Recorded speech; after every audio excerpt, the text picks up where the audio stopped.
Haleluya, sahabat Morning Blessing. Apa kabar semuanya? Semangat pagi. Tuhan Yesus memberkati. Amin. Melanjutkan topik tentang buah roh, saudara. Ini buah roh yang kelima, yaitu kemurahan. Galatia pasal 5:22 berkata, tetapi buah roh ialah kasih, sukacita, damai sejahtera, kesabaran, kemurahan. Kemurahan dalam bahasa aslinya adalah Christotes, artinya kebaikan hati, kelemah lembutan, dan kejujuran. Kemurahan hati artinya kebaikan hati, kasih dan sayang yang ada dalam hati, kedermawaan kepada orang lain. Kemurahan hati juga dapat dimaknai yaitu perbuatan atau sikap atau sifat tidak mementingkan diri sendiri dan memiliki perbuatan baik kepada sesama. Seorang tokoh yang namanya Mark Twain berkata bahwa kemurahan hati adalah bahasa yang dapat didengar oleh orang tuli dan yang dapat dilihat oleh orang buta. Amin. Kemurahan hati dapat disimpulkan seperti begini, saudara. Secara sederhana, kemurahan hati adalah orang-orang yang mampu memberi pada saat dia dalam kekurangan. Orang-orang yang masih mau memiliki kebaikan hati, mau menolong, mau memberi, mau berbagi, justru di saat dia membutuhkan, di saat dia dalam kekurangan, di saat dia tidak berdaya, masih punya keinginan, kerinduan hati untuk melakukan sesuatu kebaikan kepada sesama. Orang-orang memiliki kemurahan hati adalah orang-orang yang mengedepankan kebaikan tertinggi bagi orang lain, atau dalam bahasa Latin disebut dengan summum bonum, yaitu kebaikan tertinggi. Dan itulah, saudara, orang-orang yang memiliki kemurahan hati selalu memikirkan kebaikan tertinggi bagi orang lain, selalu mengedepankan kepentingan orang lain, selalu mengedepankan apa yang baik bagi orang lain. Itu namanya kemurahan hati. Nah, dalam kesempatan ini saya menyampaikan kepada kita ada 3 alasan penting mengapa kita harus hidup murah hati.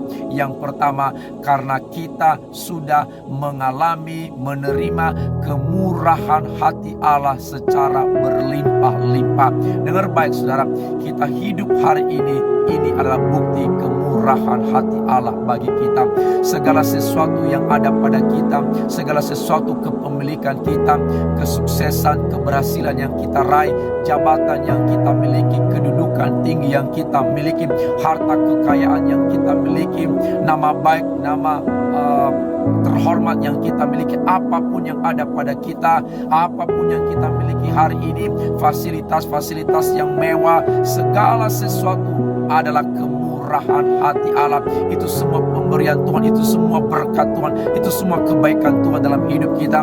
Oleh karena itu, saudara, maka kita juga adalah wajib untuk memiliki kemurahan hati, karena kita sudah menerima kemurahan hati Allah secara berlimpah-limpah. Bahkan kemurahan hati Allah yang tertinggi yang sudah kita terima melebihi dari harta kekayaan, melebihi dari apapun yang kita dapatkan di dalam dunia ini, yaitu keselamatan. Amin.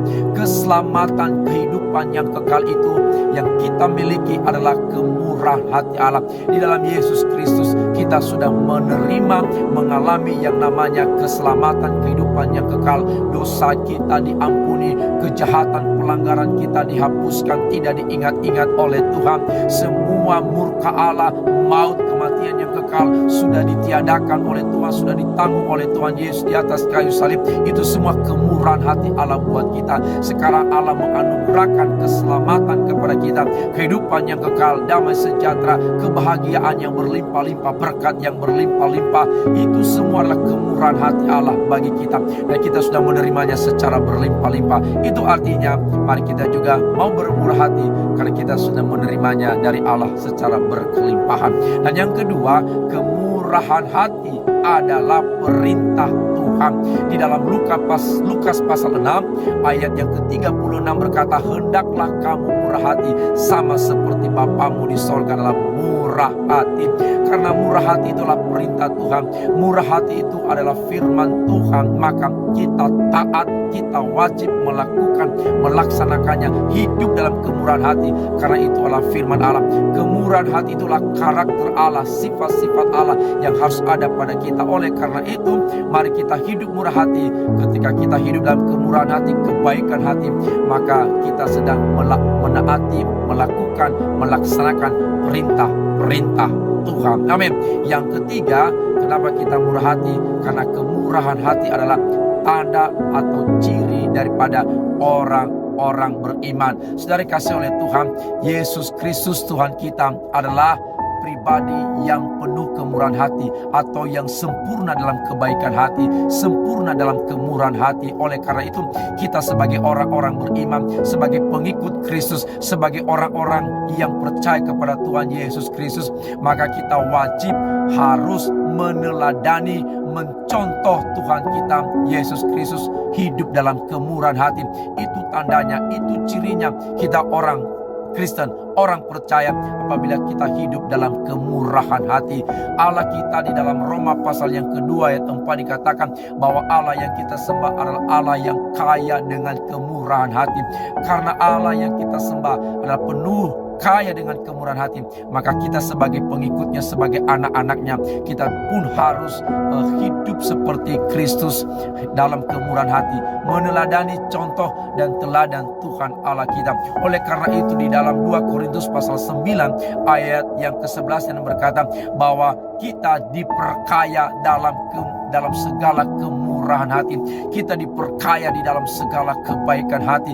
Kita diperkaya dalam segala kelemah lembutan. Kita diperkaya dalam segala kebaikan dan kemurahan, sehingga kekayaan kemurahan hati yang kita miliki membuat kita bisa berbagi kepada orang lain. Nah, saudara kasih oleh Tuhan, dan saya berdoa supaya semua orang-orang percaya yang mendengarkan firman Allah ini, yang adalah sudah dipenuhi dengan Roh Kudus dan memiliki buah roh dalam hidupnya, kemurahan hati.